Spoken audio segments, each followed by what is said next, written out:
ಎಲ್ಲ ಬೆನ್ ಮಾಡಬೇಡಿ, ಆ ಕಡೆಗೆ ಬನ್ನಿ, ಹೋಗ್ಲಿ ಬನ್ನಿ.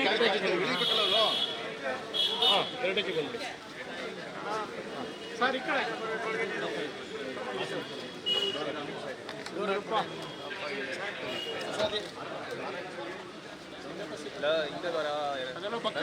ಬಪ್ಪ ಮುಂದೆ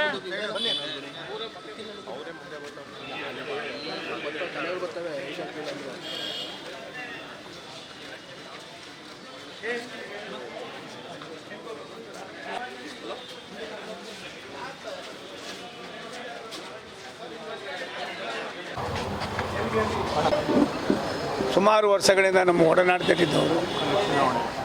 ಕಳೆದ ಚುನಾವಣೆ ಅನ್ನೋದಕ್ಕಿಂತ ಹೆಚ್ಚಾಗಿ ಸುಮಾರು ಚುನಾವಣೆಗಳಲ್ಲಿ ನಮ್ಮನ್ನು ಯಾವ ರೀತಿ ಉಪಯೋಗಿಸ್ಕೋಬೇಕೋ ಯಾರಿಗೋಸ್ಕರ ಅದೆಲ್ಲವನ್ನು ಕೂಡ ಮಾಡ್ಕೊಂಡು ಬಂದಂಥವ್ರು.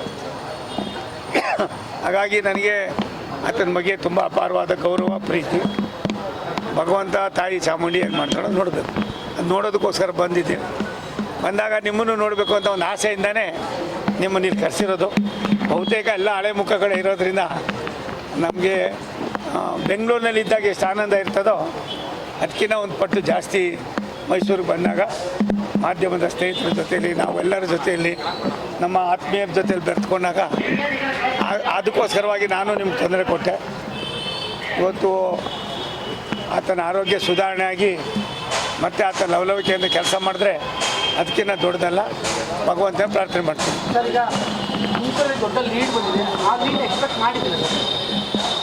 ನಾನು 2 ಲಕ್ಷ ನಿರೀಕ್ಷೆ ಮಾಡಿದ್ದೆ. ಇನ್ನೊಂದು 24,000 ಕಡಿಮೆ ಆಯಿತು. ಬೇರೆಯವ್ರು ಏನೆಲ್ಲ ಮಾತಾಡೋರು, ಜನರ ನಾಡಿ ಮಿಡಿತ, ಒಡಂಬಡಿಕೆ, ಆತ್ಮೀಯತೆ, ಹಳ್ಳಿಗಾಡಿನಲ್ಲಿ ಬೆಂಗಳೂರಿನಲ್ಲಿ ಬಂದಂಥ ಸಾವಿರಾರು ಜನಕ್ಕೆ ಅಲ್ಪ ಸ್ವಲ್ಪ ಅಳಿಲು ಸೇವೆ, ಮತ್ತು ನನ್ನ ಜೊತೆಯಲ್ಲಿದ್ದಂಥ ಮೈಸೂರಿನ ಮಿತ್ರರು, ಇನ್ನಿತರೆ ಭಾಗದಿಂದ ಬಂದಂಥ ನನ್ನ ಆತ್ಮೀಯರು ವಿಶೇಷವಾದ ಆಸಕ್ತಿಯನ್ನು ವಹಿಸಿ ಒಂದೇ ಒಂದು ಇದು ಲೋಕಸಭಾ ಚುನಾವಣೆ ಅಲ್ಲ, ವಿಧಾನಸಭೆಗೆ ಇನ್ನೂ ಕೂಡ ವಿಭಿನ್ನವಾಗಿ ಈ ಸಾರಿ 8 ಕ್ಷೇತ್ರಗಳಲ್ಲೂ ಕೂಡ ಕೆಲಸ ಮಾಡಿದ ಫಲ ಜನ ನಮ್ಮನ್ನು ಕೈ ಹಿಡಿದಿದ್ದಾರೆ. ಒಂದು ನನಗೆ ಖುಷಿಯಾಗಿದ್ದು, ನಾಯಕರುಗಳು 4-5 ಜನ ಮಾತಾಡಿದ್ರು, ಮಾಧ್ಯಮದವರು ಒಂದಷ್ಟು ಜನ ಅಲ್ಲಲ್ಲಲ್ಲೇ ಬುಲೆಟ್ ಇದ್ಕೊಂಡು ಬಿಟ್ಟರು. ಆದರೆ ಜನ ಅದೇನು ನಂಬಲಿಲ್ಲ. ಸೋಮಣ್ಣ ಒಬ್ಬ ಕೆಲಸಗಾರ, ಒಂದು ಸಾರಿ ಅವ್ರನ್ನೂ ಕೊಟ್ಟು ನೋಡೋಣ ಅನ್ನೋ ಪ್ರೀತಿಯಿಂದ ಜನರ ನಿರೀಕ್ಷೆ ಎಷ್ಟು ಮಟ್ಟಿಗಿದೆ ಅನ್ನೋದು ನಿನ್ನೆ ಫಲಿತಾಂಶ ಬಂದ ಮೇಲೆ ಗೊತ್ತಾಯ್ತು. ಅಮಿತ್ ಶಾ ಅವರು ಚುನಾವಣಾ ವಿಧಾನಸಭಾ ಚುನಾವಣೆಯಲ್ಲಿ ದೊಡ್ಡ ಗಿಫ್ಟ್ ಸಿಗುತ್ತೆ, ಸೋಮಣ್ಣ ಗೆಲ್ಸಿರ್ತಿಲ್ಲ, ಆಗಿರಲಿಲ್ಲ. ಅದು ಈ ಬಾರಿ ಸಂಸತ್ಕಾಗಿ ಆಗಿದ್ದೀರಾ? ಆ ಥರ ಏನಾದ್ರು ಮತ್ತೆ ಹೇಳಿದ್ರೆ ಇನ್ನೊಂದು ತೊಂದರೆ ಆಗ್ಬಿಡೋದು. ಏನಾಯ್ತದೆ ಭಗವಂತಂದೆ ಅವಕಾಶ ಕೊಡೋದೆಲ್ಲ ತಾಯಿ ಚಾಮುಂಡಿ, ಮಲೆ ಮಹದೇಶ್ವರರು, ನನ್ನ ನಂಬಿರೋ ನನ್ನ ಪೀಠದ ಅಜ್ಜ. ಅಲ್ಲ ಸರ್, ಪ್ರಶ್ನೆ ಸೋಮಣ್ಣ ಅವ್ರಿಗೆ ದೊಡ್ಡ ಗಿಫ್ಟ್ ಸಿಗ್ತದೆ ಅನ್ನೋ ಕಾರಣಕ್ಕೆ ಇಂಥ ಶತ್ರುಗಳು ಜಾಸ್ತಿ ಆಗ್ತಾರ ಅಂತ ಒಂದೊಂದು ಸಾರಿ ಆಗ್ಬಿಡ್ತಾರೆ. ಅವೆಲ್ಲ ಮರ್ಸ್ಬಿಡೋಣ, ನಾವು ಬೇರೆದು ಬೇಡ ಅಣ್ಣ, ಸುದ್ದಿಗೆ ಹೋಗೋದು ಬೇಡ ಅಣ್ಣ, ಹಳೇದಕ್ಕೆ ಹೋಗೋದು ಬೇಡ.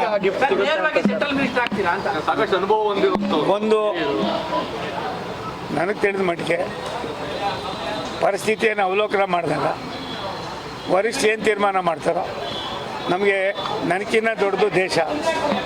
ಇವತ್ತಿನ ಪರಿಸ್ಥಿತಿಯನ್ನು ಅರ್ಥ ಮಾಡ್ಕೊಂಡಿದ್ದೀವಿ. ಕೊಟ್ಟರೆ ಸ್ವಲ್ಪ ಜಲ್ದಾಗಿ ಇನ್ನೊಂದಷ್ಟು ಒಳ್ಳೊಳ್ಳೆ ಸಂಘಟನೆಗಳಾಗ್ತವೆ. ತೀರ್ಮಾನ ಮಾಡೋರು ದೊಡ್ಡವರು, ನಾವೇನಲ್ಲ.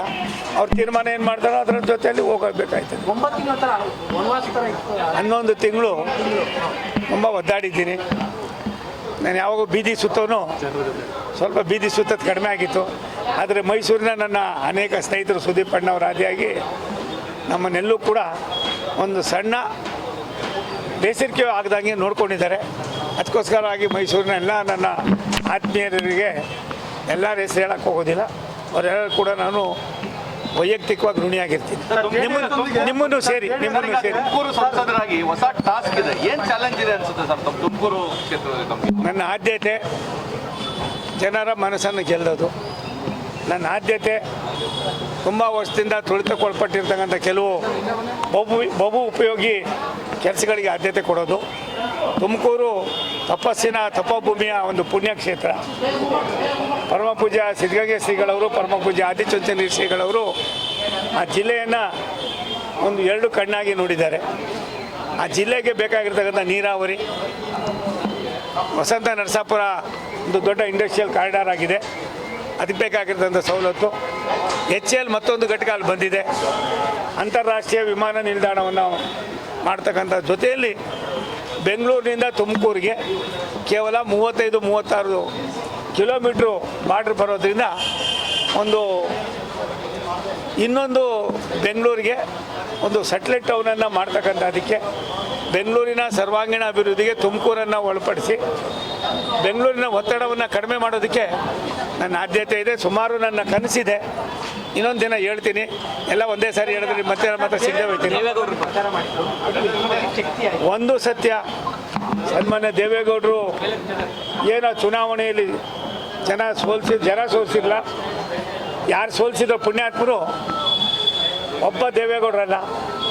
ಈ ಚುನಾವಣೆಯಲ್ಲಿ BJP ನನಗೆ ಎಷ್ಟು ಶಕ್ತಿ ಕೊಡ್ತೋ ಅದಕ್ಕಿಂತ ದುಪ್ಪಟ್ಟು ಶಕ್ತಿಯನ್ನು ದೇವೇಗೌಡ JDS, ದೇವೇಗೌಡ ಸಾಹೇಬರು, ಸನ್ಮಾನ್ಯ ಕುಮಾರಸ್ವಾಮಿ ಅವರು, ಅವ್ರ ಇಡೀ ತಂಡ ಮಾಡಿದ್ದಾರೆ.